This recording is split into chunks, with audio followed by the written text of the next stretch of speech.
Welcome to the Elizabeth Cunningham Show, courageously expanding love with me, Elizabeth Cunningham. Has the way that love has arisen in you seemed out of place or even taboo? My mission is to expand the conversation of love in the world. Is it possible to have deep, loving, healthy relationships? Have you ever been curious about having more than one relationship or partner at a time? Get ready to transform in love, be courageous, and set yourself free.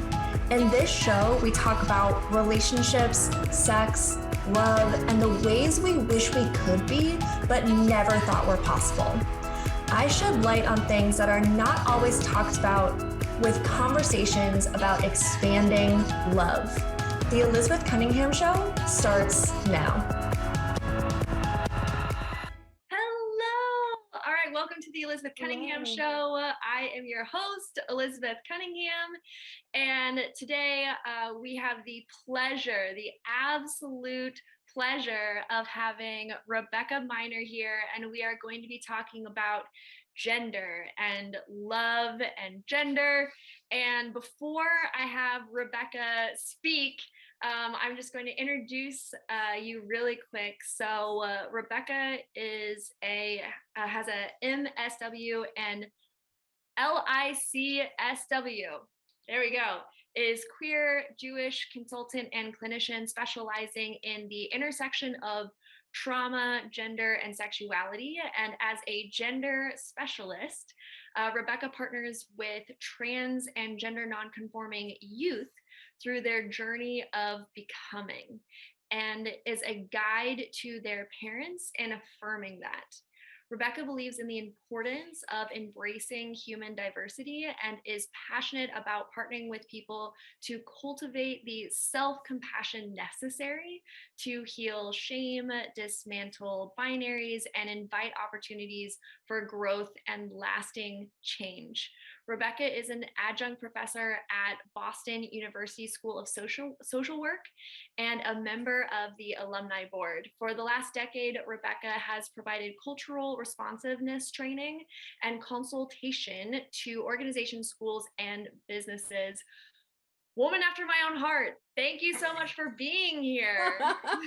Thank you for reading that long bio. Oh my gosh, I love it. I was so excited. I read it a couple times before you came on the show because I was just kind like, of all right, wild having it reflected back. You know, I'm like, oh wow, she did that. I was like, yeah.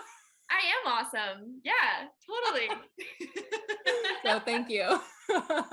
You're welcome. You know, I really like to start off the show and lift everybody's spirits, right? Yes, I'm feeling it. Yeah. Beautiful. Because we are going to talk about some heavier topics. I think with gender, I also have a background in studying gender as well. And I think with gender, one of my just like general curiosities is like, why is gender such a big deal? You know, why is gender such a big deal? Listen, how much time do we have? That wasn't even a question. Okay. Yeah. No, but I mean, gender, obviously, like it doesn't, regardless of people's opinions about gender, it is a really prevalent topic right now. I mean, so much is happening, especially with youth and gender in our country. And so for those people who don't know, which if you don't know, I don't know where you've been, but if you don't know, Rebecca, why is this topic so important for us to be talking about right now? Good question. So there are a couple hundred bills out right now across the US that are anti-LGBTQ plus, and there are a little over 100 that are specifically targeted at trans youth. And so while you may have heard little bits about Texas or the Don't Say Gay bill in Florida, which by the way also includes talking about transness, gender, and sexuality across the board, there are issues like that going on in most states across the US right now, which is truly terrifying.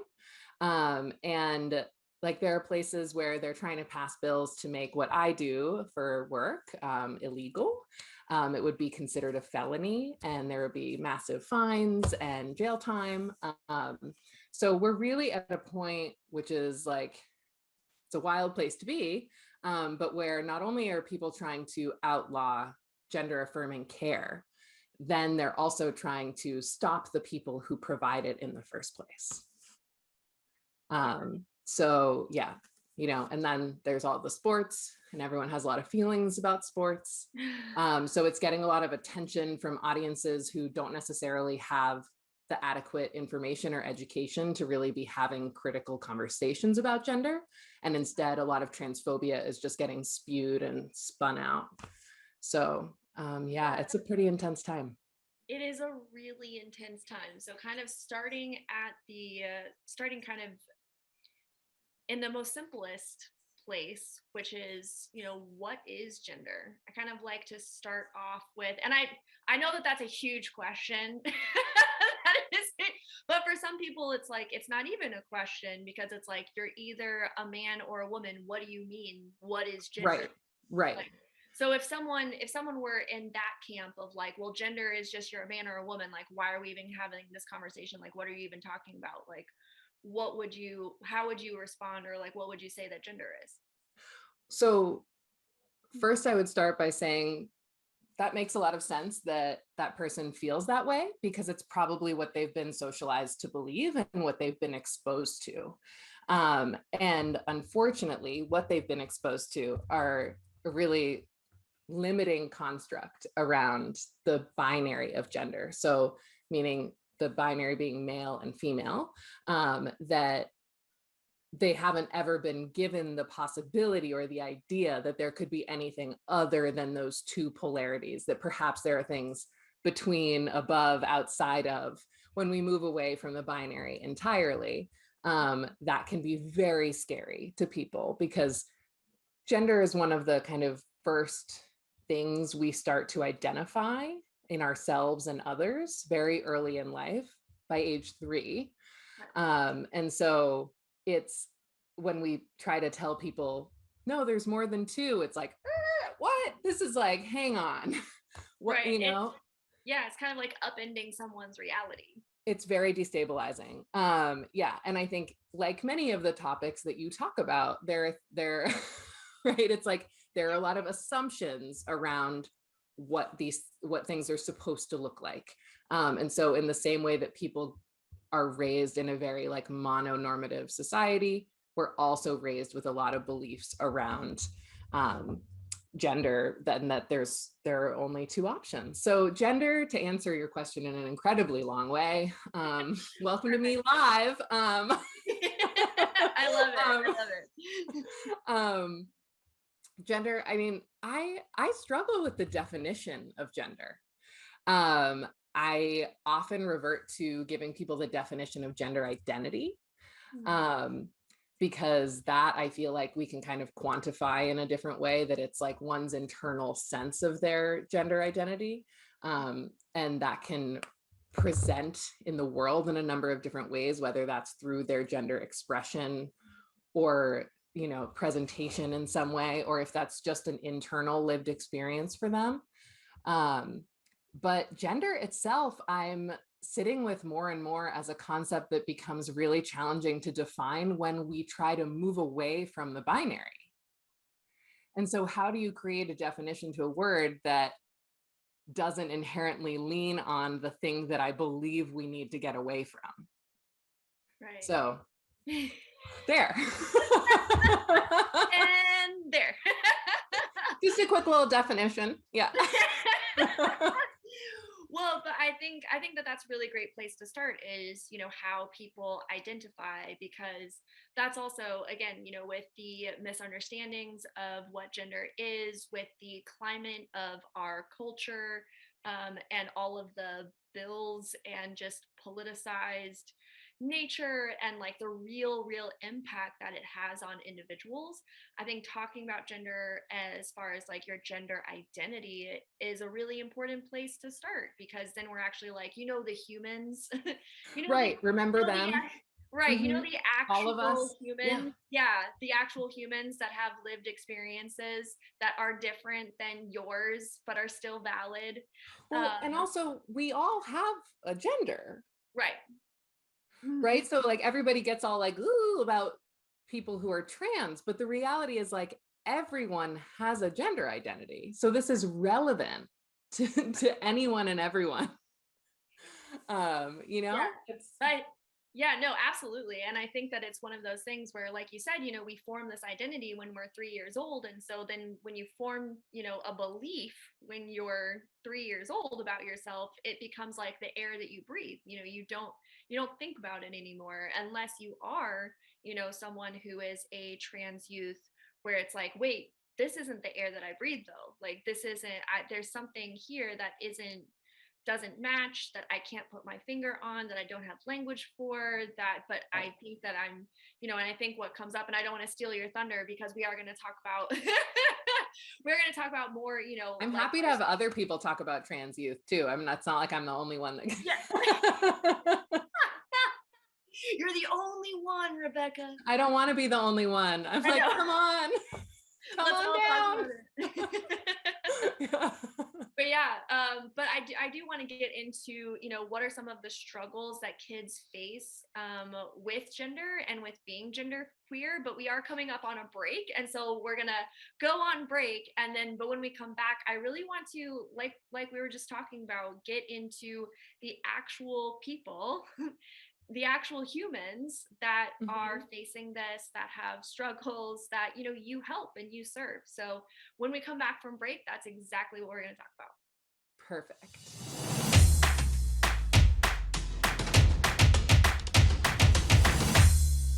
And we are here with Rebecca Miner, who is a gender specialist. And what we talked about in the first segment is, what is gender? Why is gender so important to talk about? What is going on in our country as far as gender goes? But I really want to get into the as lived experience. And especially since, Rebecca, you work with youth. So, really, what are some of the struggles that kids face with gender and being queer? Ooh. Um, can we narrow that down a little bit? Sure. Yes. So, like, specifically the kids I work with, how old are we talking? Yeah. I'll Yeah. talk for a Specifically. year if you give me that question. Okay. Yeah. Specifically the that's great. That's great. Let's reel it in. What? So what is the age range of kids that you do work with? So great question. So I work primarily with 12-year-olds and up. I have some young adult clients and a few adult clients, but for the most part, my clients are in middle and high school, some in college. Okay. So middle and high school. So Yeah, what are some of would it help to narrow down either middle school or high school, or could you talk about middle school and high school both? I can handle that. Yeah. Okay. Cool. Cool. Cool. Cool. All right. So what are some of the kids that some of the kids? So what are some of the struggles that kids in like the middle school, high school age range face? So Yeah. I think the number one thing to think about is that they face all of the same struggles as anyone else that age, but often with the levels turned up, right? So, like, while lots of people are going through the awkwardness of puberty, my clients are also going through the experience of having their body develop in a way that feels different than is out of alignment with their identity. And so there are challenges that come with that. There's the dysphoric experience of feeling kind of disconnected from the body. Um, there's the challenges around either being misgendered at school, not use the right pronouns, not having a bathroom. I mean, I run a group for trans adolescents, and last night bathrooms came up as it often does. And I was like, how many of you actually use the bathroom at school? And none of them said yes. They were like, only if it's an emergency. And this is why Yeah. the trans population has such a high level of bladder infections, because people are literally holding it so that they don't have to deal with the messiness of going in and out of gendered spaces. Or oftentimes at a school, it's like, oh, well, you can use the staff bathroom that's on the fourth floor all the way in the back. So it's like, okay, I've got to figure out like when between classes I can get all the way up there and back, yada, yada. These are kind of day-to-day things that I think become over time just really like wear someone down. I want to also name that a lot of the clients who I work with have a good amount of privilege and live in settings where they have a decent amount of support. So there are a lot of challenges that queer and trans youth experience that I'm not necessarily speaking to right now. And I don't want anyone to see that as like limited in any way, that all experiences are valid. But yeah, I think things around being misgendered, dating is a real tricky situation. That's where sometimes poly stuff comes up with clients, which is really cool to see young people just being like, oh yeah, this is a thing, like not a big deal. And I'm like, oh, cool. Okay. I love that. It's so wild. Yeah. One time, this is a tangent, but I had a client be like, yeah, I'm doing a group project with my polycule. And I was like, this is wild to me. Yes. Yeah. That just made my whole day, week, month. I need You're to welcome. write that down. And That's why I was like, should I tangent? And I was like, she's gonna love it though. Your inclination was correct. So yeah, I mean, there are all those challenges. Obviously, family acceptance is a huge piece. We know that when queer and trans youth have family support, they do so much better in every area of functioning. And rates of suicidality are pretty much cut in half. So that's notable. So there are the mental health challenges that come with trying to move through the world when there's so much going on around them that is not in support of who they are. I mean, politically right now, it's really hard not to, and a lot of my clients avoid the news entirely, which is sad, right? Because then it means like they're not engaging and understanding so many other things that are going on, which is like, but it's a way to protect themselves, and I completely understand it and support them in that like it's too hard to hear repeatedly day after day that there are like groups of people and people investing time and money and resources into ensuring that you won't have rights. Right. Yeah. Yeah, that's huge. Yeah. So there's a lot. It's a lot. Yeah, that is a lot. Especially, if I mean all of us can think back on when we were in middle school and high school and the struggle of just being a middle schooler, period. Right? Hard stop. There's hard, nothing like, hard stop. Yes. The struggle of being a middle schooler, period, hard stop. And then, adding on top of the fact that you don't you are trying to find this, like, how do you fit in? Because that's kind of the question, right? When you're that age, is like, how do I fit in?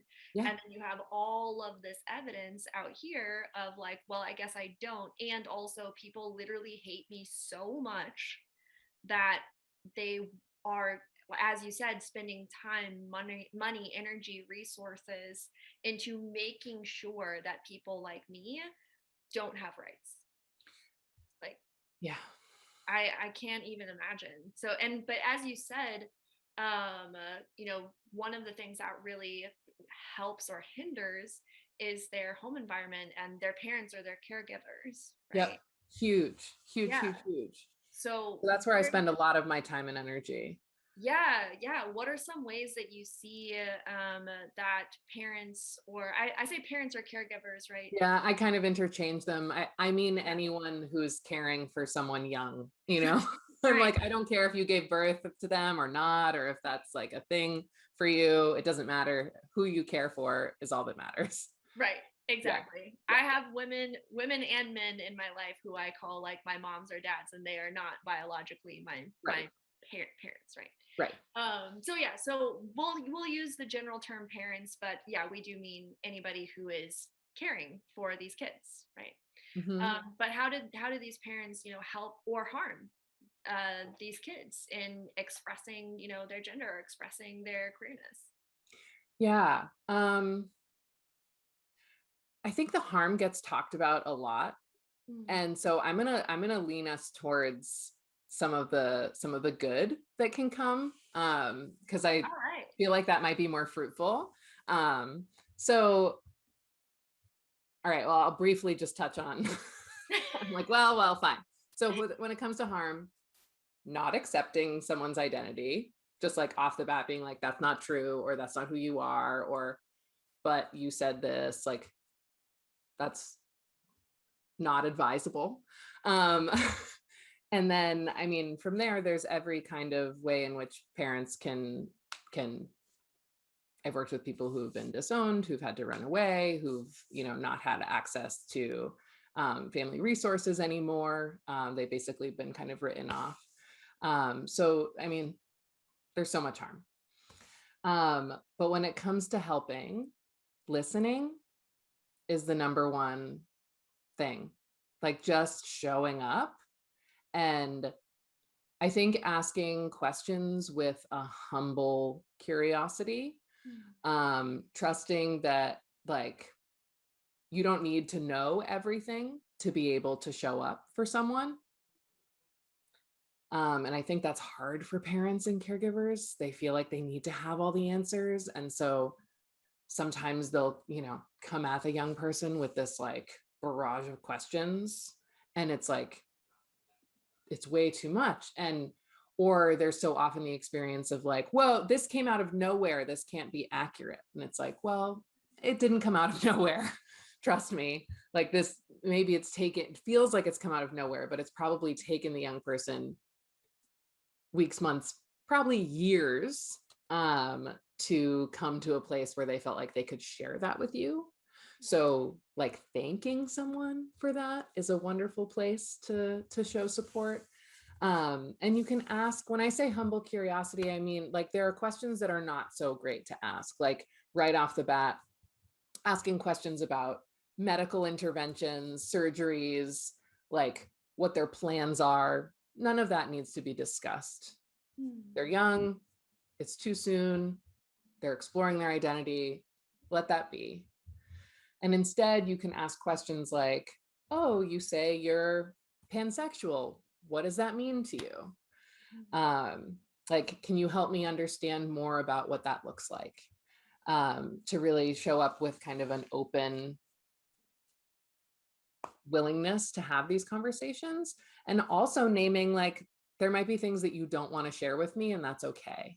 Um, and hopefully connecting them with someone with whom they can.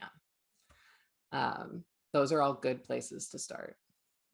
Wow. Okay. So if anybody knows queer or gender non-conforming youth, I really need you to listen to the replay of this episode and write all of that down. I also have a downloadable PDF guide to make it easier for you. Perfect. Forethought. I mean, I didn't make it just for this, but that would have been even more amazing if I was like, I came with a guide. But yeah, I mean, this is a question I get asked all the time, and there are ways that you can show up and do a good job of this. And I think a lot of parents want that. So often they're like, I really want to do the right thing, but I'm scared. I don't know what to say. And because they're scared of saying the wrong thing, they end up saying nothing at all. Right. And then the kid might perceive that as like, oh, you're not comfortable with this, or we shouldn't talk about it, or something that's not actually yeah. So Right. There's the communication disconnect. is key, like everything, Yeah. Like everything. you Let's know? talk about it. Yeah. Yeah, but and I totally get that. And I think that anybody who would be asking these questions are obviously, people who want the best for, these kids, right? Yes. Whether they be your kids or not your kids, but the people who are seeking this information, Yeah, obviously they're the people who want to be of help, right? And so absolutely. yeah, so definitely download the PDF for sure. And I think you gave me the link to that, so I believe that that is in the show notes. So that should Awesome. be yeah, just an easy link on the show notes as well. Okay, so we're going to go on another break. This was Man, this was beautiful. And when we come back, I want to talk about what are some of the misconceptions. We kind of started hitting Mm, on that, like the thoughts that we have that we don't want to be a hindrance to helping, but are totally a hindrance to helping because they're misconceptions, they're myths, they're things that we just don't understand yet. And so that's what absolutely. yeah, beautiful. So that's what we're going to talk about when we come back. And so we'll be right back from our break.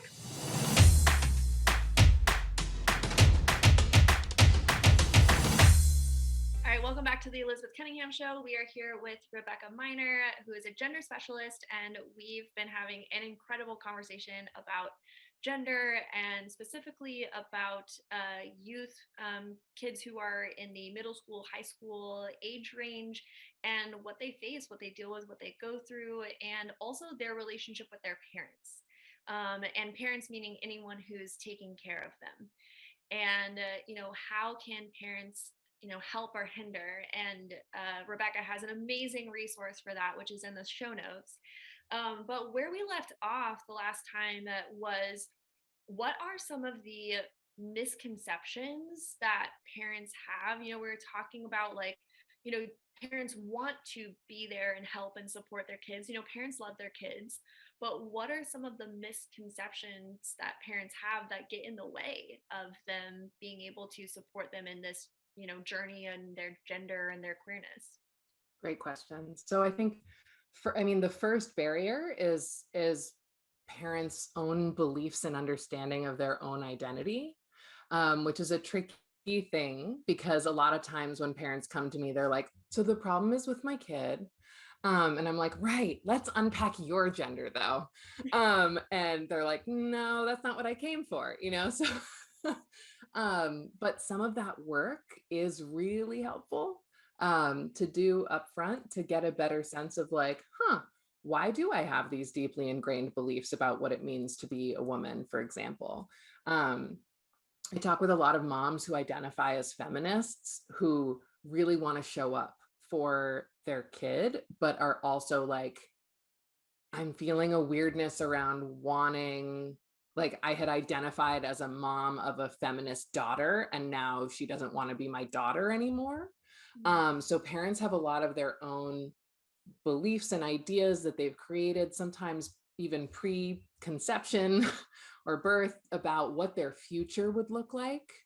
And so there are so many limiting beliefs around that because of this idea that they've constructed. But also things like, that someone has to medically transition to be trans, or that gender affirming care is irreversible. Those are some really big ones that people come in with. Like, they're like, oh, my kid wants to go for the surgery, and they're going to go on these hormones, and they're like, all these terrible things are going to happen. It's never going to be the same. And that's because they haven't had adequate access to information about what gender affirming care actually looks like. And that some people only socially transition, some people medically transition in a variety of ways. And everyone's transition is different, but parents get really caught up on some of those. I can keep going if you want, but Yeah. I'll take questions. it's it's so great because I feel like you kind of like wrangle yourself. Sometimes I like pause people, or like I interrupt to like ask more questions, and you're like, I would love another question. I'm like, I love that. That's so great. So glad. I need to learn to reel this in. I get it. No, I think that one of the things that came to mind when you were sharing that is really, really beautiful, like the preconceived notions that you have, like even before your child is born. I mean, when we talk, like, I think in my social circle, people have been talking about, what about having babies since I was a baby, Mhm. especially someone who's been socialized as female, right? Absolutely. Socialized as a cisgendered woman, Mhm. where it's just like from a very young, we're playing with dolls, like we're when when you get a husband, you know, when you have Oh yeah. babies, when you do this, da, da, da, like Mhm. literally from birth and Yeah. before birth, you know, and that's and we've all grown up that way. So I think really hitting home that this isn't just something where it's just like, oh yeah, well it's just something that I just need to understand about my child, but really it's something that you need to understand about you and Yes. everything. Yeah. Yeah. Yeah. Yes. Yeah. And I think it's also like I have the phrase like it starts with you, Right. right? It starts with you. Yeah. And it always And when starts with you you. start noticing, right, when it starts with you and you start doing some of that work and some of that unpacking, you'll walk into a store and be like, God, that's wild, we still divide toys in this way, because toys are toys.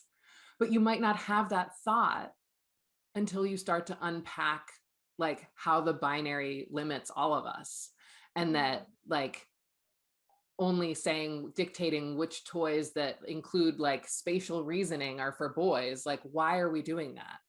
And Mhm. we're only like promoting nurturance and caretaking to children who we perceive to be female. Like, Right.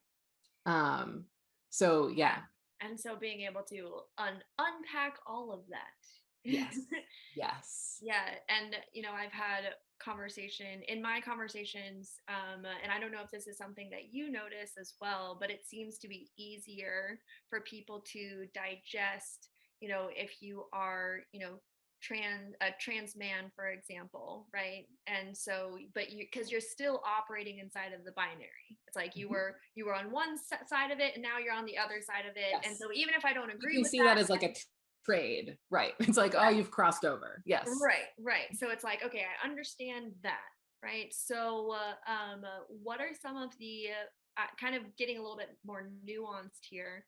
What are some of the misconceptions that people or parents have when their kids aren't, you know, aren't you know, the transitioning from like male to female or female to male, but rather they're, you know, non-binary, they're gender non-conforming.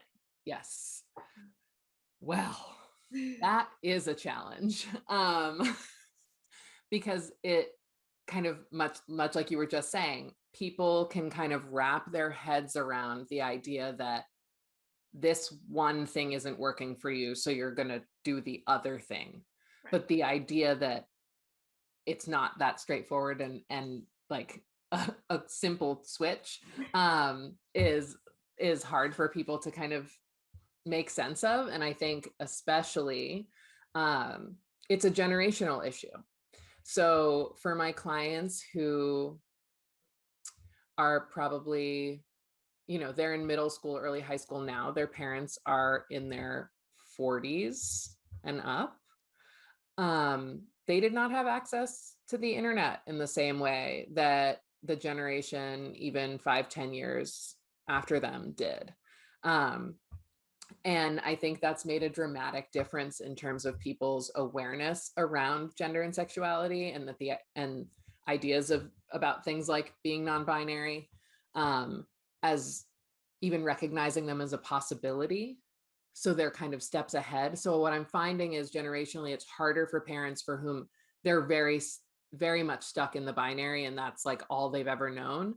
So the idea of diverting from that in some way is very either alarming, confusing, um, doesn't feel like legitimate enough in some way. Like I've had parents who were like, I just wish they'd make a choice, you know, and it's like, that's not how that works. But but it makes sense. They're looking for something that fits into the framework that they have.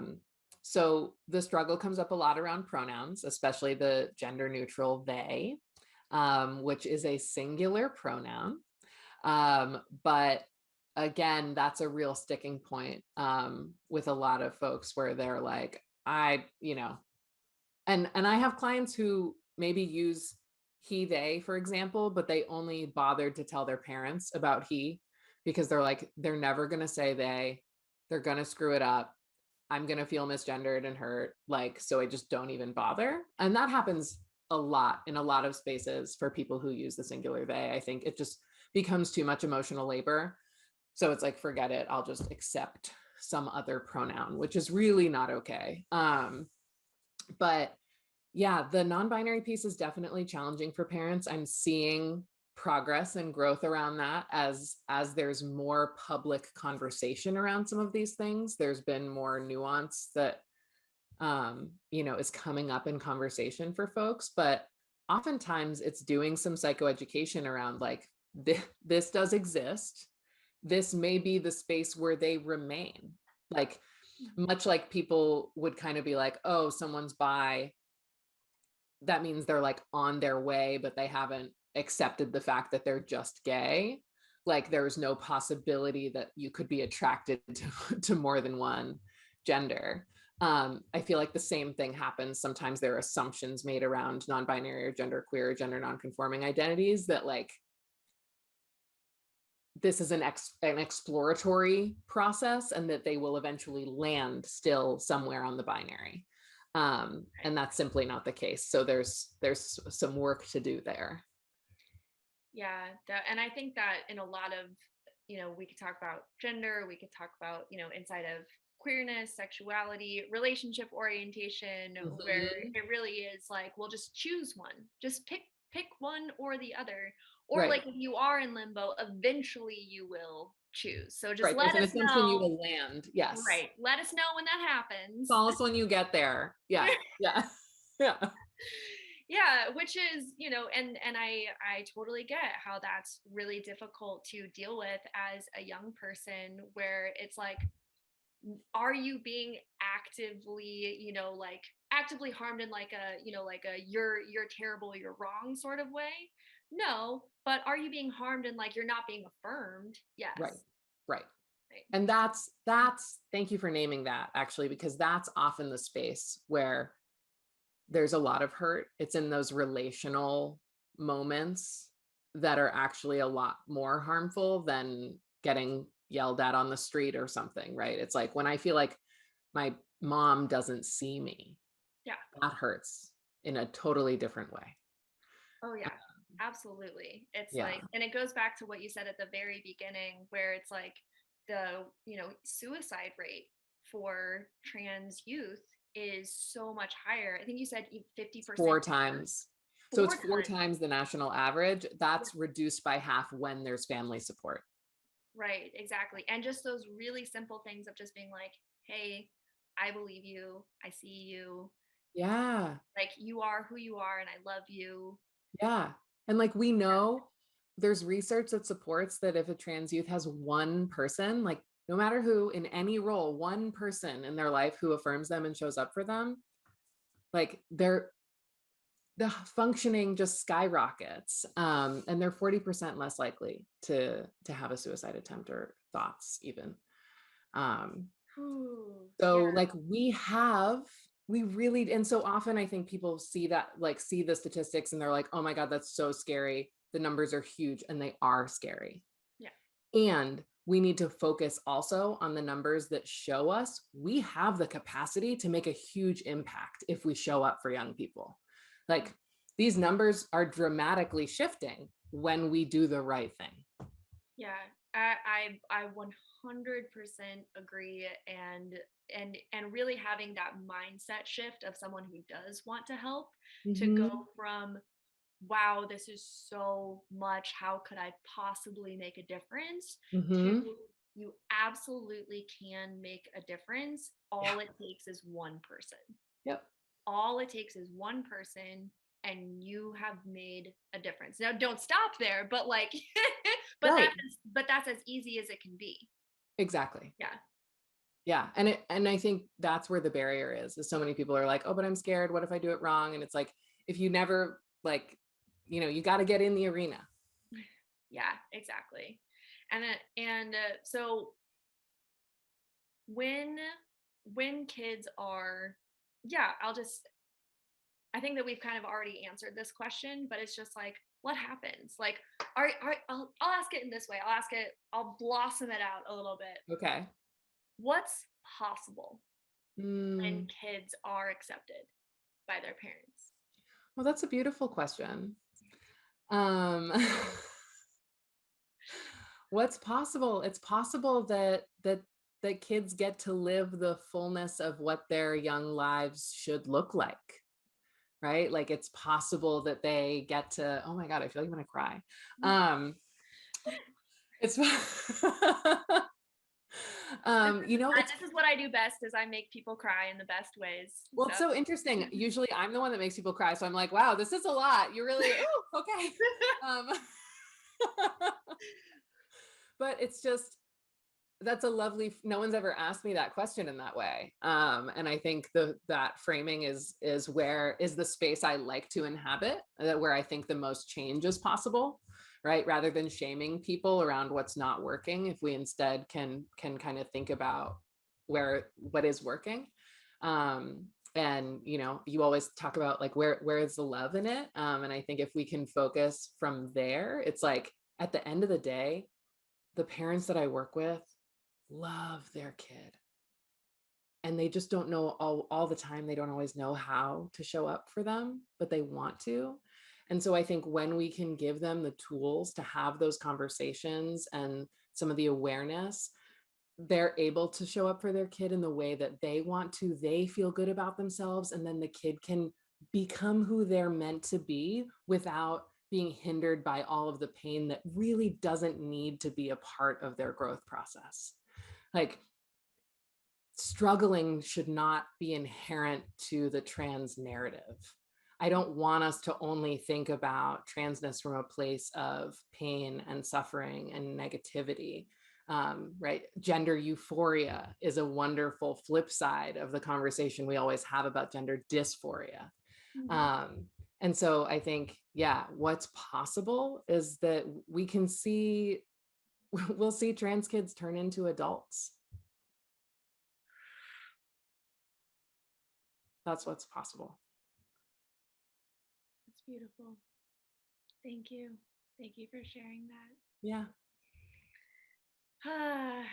And then in trans kids turning into adult trans humans that then further representation, and exactly. then more trans kids who are affirmed and more people get to learn, and it's just an expansion of what's possible. And it really does start with just affirming someone's identity. Yeah, that's the generational change I'm here for. I'm so here for that with you. Thank you. I'm so glad. Me too. Me too. So glad we're not doing this alone, Yeah. Oh, yeah. Yeah. Beautiful. Okay, well, my closing questions for my show. What does love mean to you? Oh, that's a good question. You didn't send me that in advance. I did not send that one in advance. I'm like, I would have written something. But it's smart of you not to send it in advance. So, what does love mean? So you said, what does love mean to me? I think love is being known and knowing someone.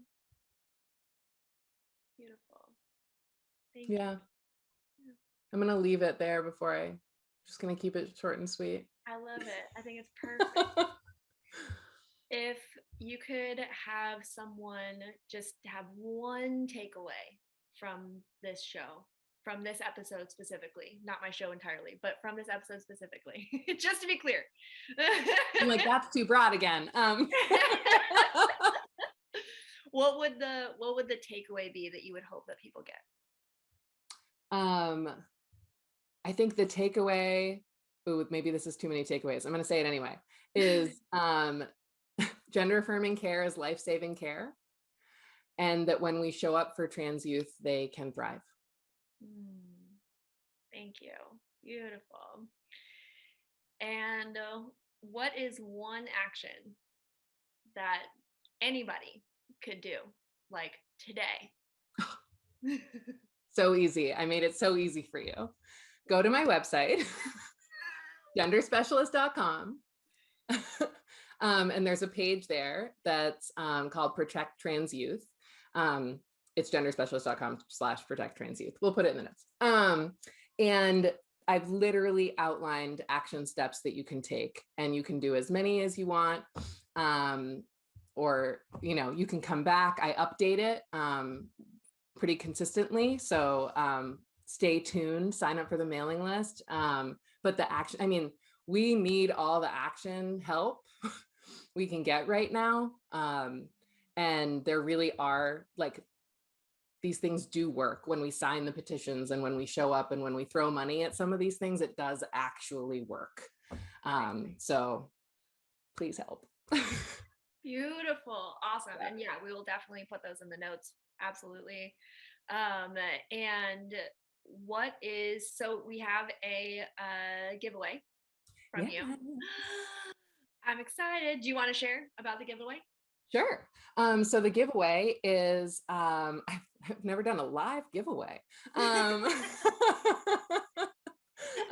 It's access to my course, How to Talk to Kids About Gender. And it's essentials for parents and caregivers. Frankly, I think anyone who cares about young people could take it. You don't have to be a parent to benefit from the resources in it. And I like to think that we're all paying enough attention that we're kind of collectively raising generations here. So I think anyone could be a caregiver. I just want to name that. Yeah, so it's a course, it's asynchronous, it's on your own time, whenever works for you, but it helps to do that unpacking that you and I spent this episode talking about, and then provide some resources on how to then kind of implement those, have those conversations with young people so that you actually feel prepared when they have questions. So, yeah, thank you. Awesome. Yeah, no, that's huge. That is an awesome giveaway. So yeah, make sure that you call in. And there is, even though we can't see it, there is a number.